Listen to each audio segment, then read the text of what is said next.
Back to Scaredy Cat Rides. I just want to say thank you so much to everyone who's already watched the first 2 episodes that went up on my channel.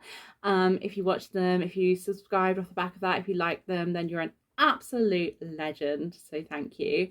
And if you didn't, it's okay, you're still a legend because you're here today with me, and I really appreciate that. Thank you so much for still spending some time with me. It's a lovely feeling, so thank you. So getting on to today's vlog, you can see I am not currently anywhere, but it is Alton Towers Eve, and I am excited, I am nervous, I am a lot of feelings, but I wanted to start the vlog around here because this vlog will be all about that journey of actually going to a theme park when you have nerves, when you have anxiety, and I don't know about you guys, but for me, that anxiety started, I want to say today, but let's face it, a while ago. I'm looking forward to getting on Nemesis Reborn. I've got my eye on all the changes. Oh, it's bad. It's bad. I need to get myself a little plunger. But the truth is that I am actually really terrified for some reason. I do this a lot when I've had the off season, that deconditioning to being around theme parks and around roller coasters, even though I love them, even though I've watched, YouTube content all throughout the winter, I still get that real anxiety about going. So I wanted to start the vlog here, in all honesty, with all the trepidation, with the truth of being tired from a work week, with the oh my god, I've got to get up really early fear, and also just the oh my god, what if I get there and I don't want to go on anything because it's all too scary fear.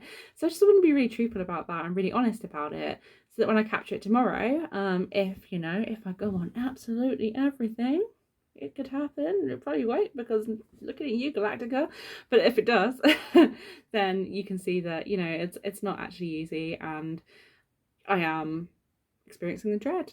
And I suspect that hopefully someday there'll be people watching this who are also experiencing the dread along with me, because they might be going to a theme park tomorrow and watching these videos to see that you can be scared and do brave things. So I will see you on the flip side. Hey, so I've just arrived at Alton Towers for my first visit of the 2024 season. It rained a little bit on the way here. It's cold, but the sun is that was perfect timing. The sun is trying to do her thing, so hopefully it's going to be a lovely day here at Towers. I am feeling a little bit on the anxious side because I drove here for the first time today, which is very, very exciting. But it also means I've achieved a lot today already, so I think I've got to remember that and be kind to myself. That I have managed to do that, so that's really, really cool. Gosh, it's sunny, I can't even see me, so I'm like just hoping that this is working out. But I will pan round. You can see. Ooh, I'm short. I need to get to all the tower's entrance and how it's lovely and sunny. But yeah, I'll catch you up throughout the day of how the day's going, and hopefully get lots of rides in for you. See you later. So we just had our first ride of the day on, you can see, Curse of Autumn Manor. It's one of my absolute favourite rides here at Towers. I think they did such a great job of it. Storytelling is absolutely on point. Couple, I would say, very minor issues with this run through, but it's the start of the season, it's to be expected, and it happens with this type of ride. The reason we had it here first is because the queues are Towers length queues, and we thought go on something shorter. But also I recommend that if you are somebody who is quite anxious about going to parks, always start off with something you love. It's going to put you in a good mood, it's going to get you ready for the rest of the day. Ideally something more intense than this, actually, because that is going to remind you that you like it. But if not, go for something you love and then find your next step on. We'll check in for the rest of the day, and I'll see you soon. Okay, so you may have noticed that I am no longer at the Alton Towers Resort. I decided to stop vlogging in the park because I feel that there are plenty of videos and posts out there, including my own on Instagram, Scaredy Cat Rides on Instagram, that plenty of posts out there that will criticise Merlin and the operations of the parks, and that is what that vlog would turn into.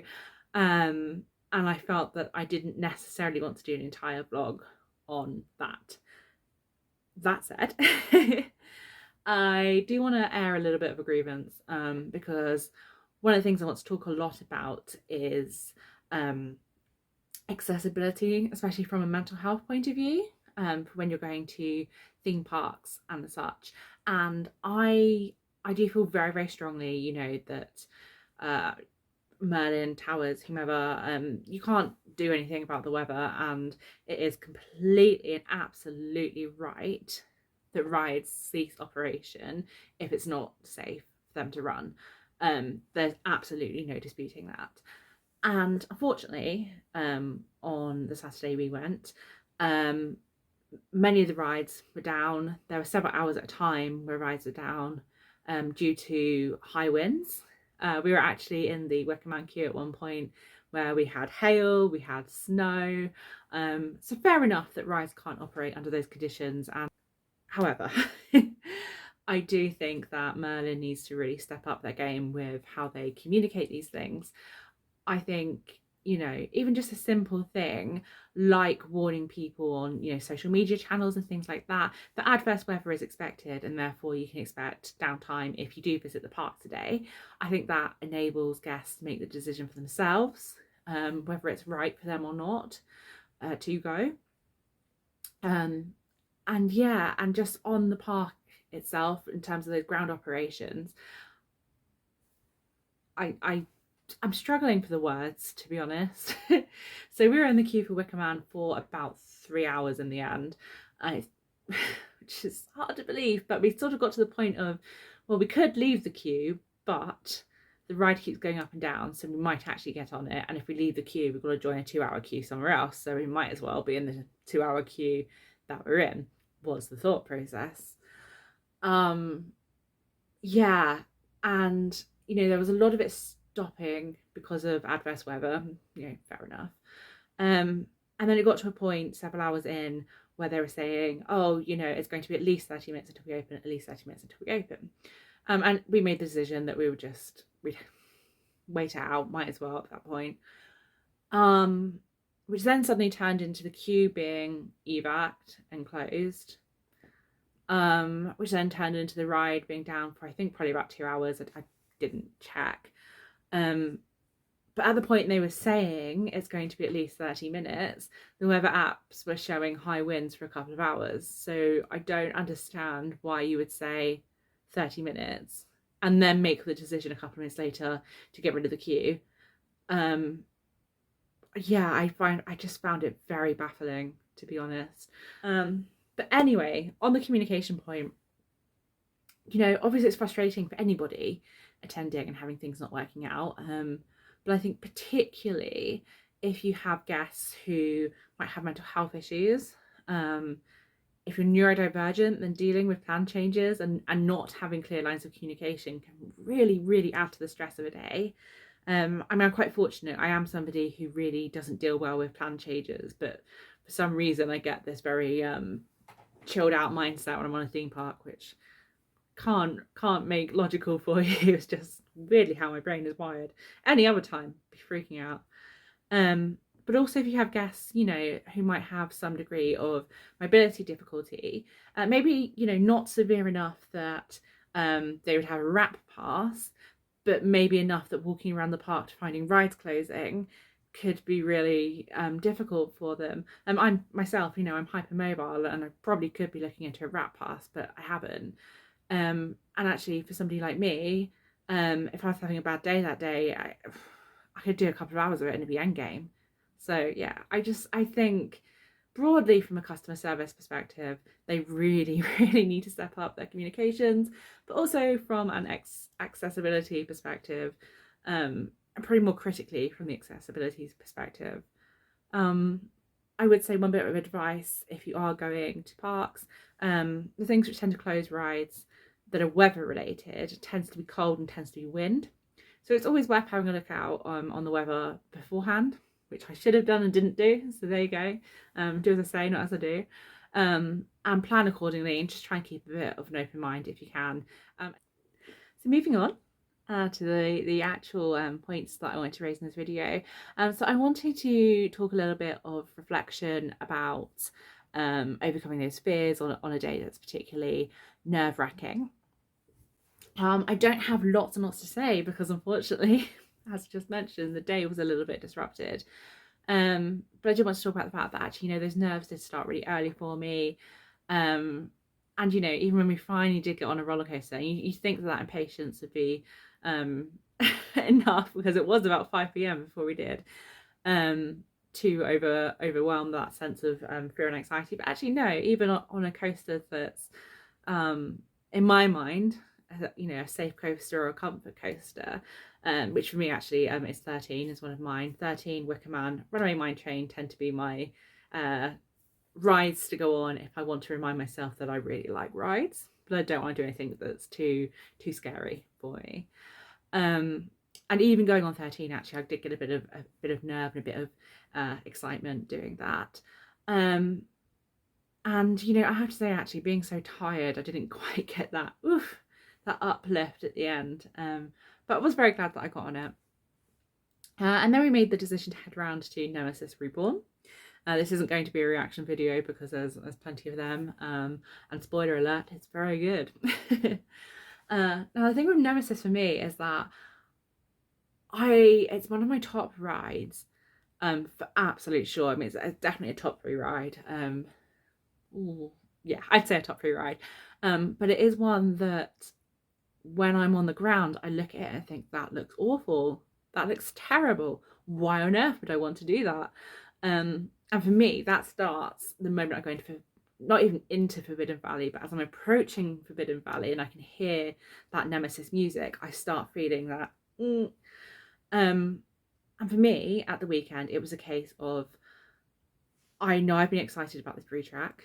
I'm here with a friend who is my roller coaster buddy, and I really want to experience Nemesis Reborn for the first time with them. And it was also just the feeling of, I know I don't want to leave the park having not been on this ride. And that's got me through a few times, that thought of, I don't want to leave without having been on it. So that was the thing which really carried me into the queue line. And I'm one of those, I have to be honest, once I get into a queue line, I'm fine. Well, no, I'm not fine. I'll get terrified, but I'll calm right down until I get to the station, and then I'll get quite anxious again.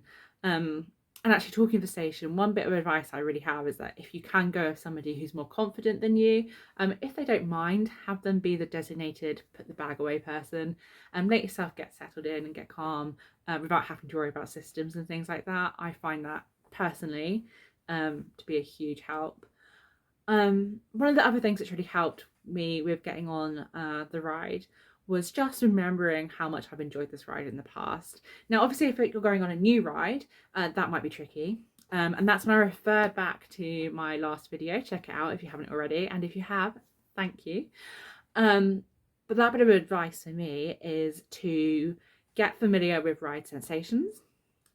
Start to identify the kind of sensations you like. And from there, even if you haven't been on that particular ride, you can look at a ride and you can see elements that are similar to elements you might have experienced before. And by element, I mean a particular section or maneuver of a track. So for example, a vertical loop would be an element, or a helix, which is sort of round, would be an element. So once you get a sense of what elements you like, it's much easier to off-ride go, oh, well, actually, I'm not quite sure about that bit, but I know that I like that bit. So for me, I could use, I've been on this ride before. I've laughed my whole way around this ride before. So I know that I'm going to enjoy it. But if I hadn't, then I'd be going, okay, that bit scares me, but I know I really like that bit. Which for me would probably be a corkscrew. I love a good corkscrew. And then something actually happened to me on the lift hill on Nemesis. And I want to talk about this because I would never have believed that this could happen to me anyway. So I dread a lift hill. I don't like heights. I don't like the feeling of slowly moving up to a height and knowing that there's no way I can get off now. I'm going up. Really wigs me out.